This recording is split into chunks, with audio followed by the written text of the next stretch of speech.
Hi, I'm Crystal. I'm just updating my video blog that I started back on September 6th, which was one day post-op um, after having a L5 S1 Microdiscectomy.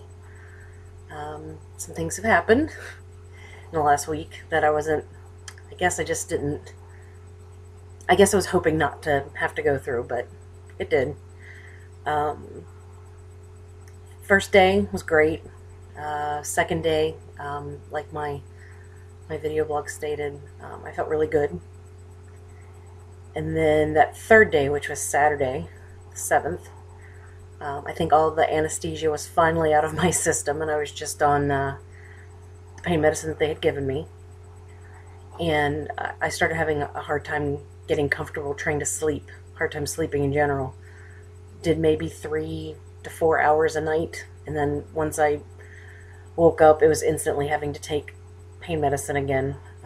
There was no sleeping on my back at all from the 7th, and then about 3 or 4 days after that, because the pain would just shoot straight down my leg, that darn sciatic nerve.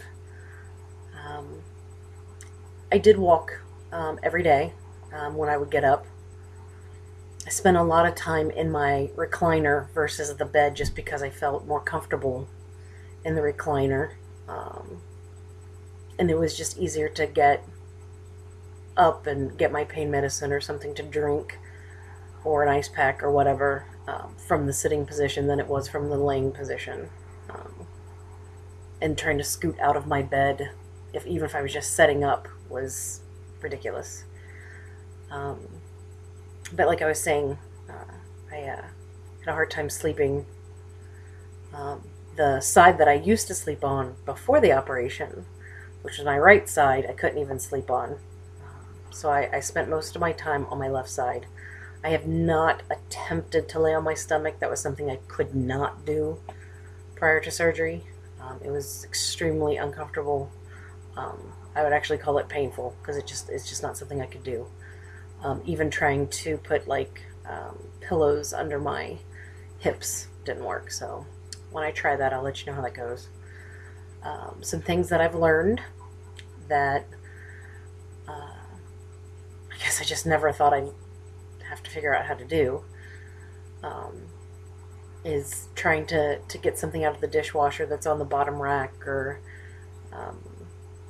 dropping the soap in the shower is terrible because you can't do anything. You can't use your grabber to pick it up, it just slides out. So you have to get very creative. Using the restroom, I had to get very creative.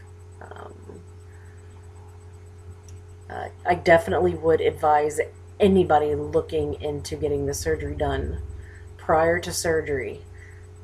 Getting like high fiber cereal and stuff like that, that's great.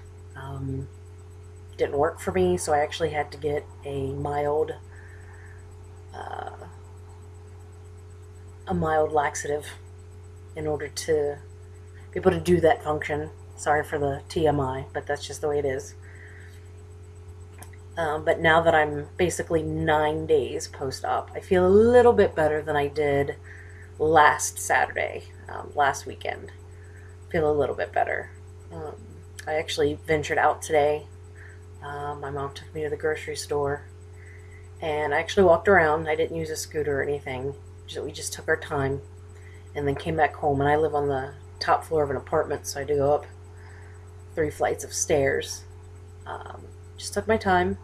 Everything was okay, but I kind of felt it as soon as I sat down, like, okay, you're not doing anything tomorrow. That was enough. I'm trying to think if there's anything else. I did join a message board for those that deal with kind of chronic pain in their neck and their back, reading their stories and their surgeries and their frustrations. Kind of helps, even though my frustration is the same as theirs. It's nice to see that you're not really alone in how you're feeling. And I have gotten, I get really frustrated really easily. It doesn't take much. I could accidentally drop my phone, and even though I have the grabber right next to me and I can just pick it up and get very upset about it very quick. It's just because I'm so limited on the things that I can do that it's just frustrating when you drop something like the soap in the shower and you can't bend over to get it. And it gets to the point where I think if I hadn't figured out how to get the soap without bending, lifting, or twisting, I think I would have cried, to be honest with you, because I was just frustrated. So a lot of people in my life are kind of getting chomped at a little, which hopefully they know that it's not really them, it's just me being frustrated, ready to finally feel kind of normal without medication. I mean, it's been since last October that I've been going through this and being on medication, and I'm ready to have life back. I'm ready to go back to work. Just kind of feel normal. I'm ready to drive, take myself to the grocery store, whatever, be able to pick up the soap when I drop it. But so far, the experience of the surgery has been wonderful. I do not regret it. If I had to do it again, I would do it. And I urge people that are having this kind of issue with herniated discs and sciatic nerve issues. Hey, I've done the epidurals. I did 3 of them in 3 months. Did the physical therapy. I was on all kinds of pain medication. And I spent a year battling this before I finally found a surgeon that would operate on me.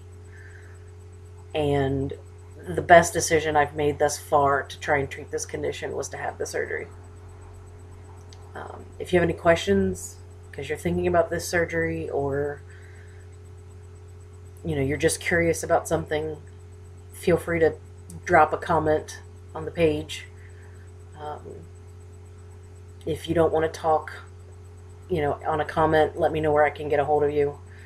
I'll put a link on this video underneath it to the message board I was talking about. Maybe you can get some more information there, some more comfort. And I'll try to update. I'll say I'll probably update after my first post-op doctor's visit, which is September 23rd, I believe at 10 a.m. So sometime that day I will update my page with where I stand. So till then, I hope you get relief to your pain, and I hope some of the things I've said have helped you. Yeah, have a good day.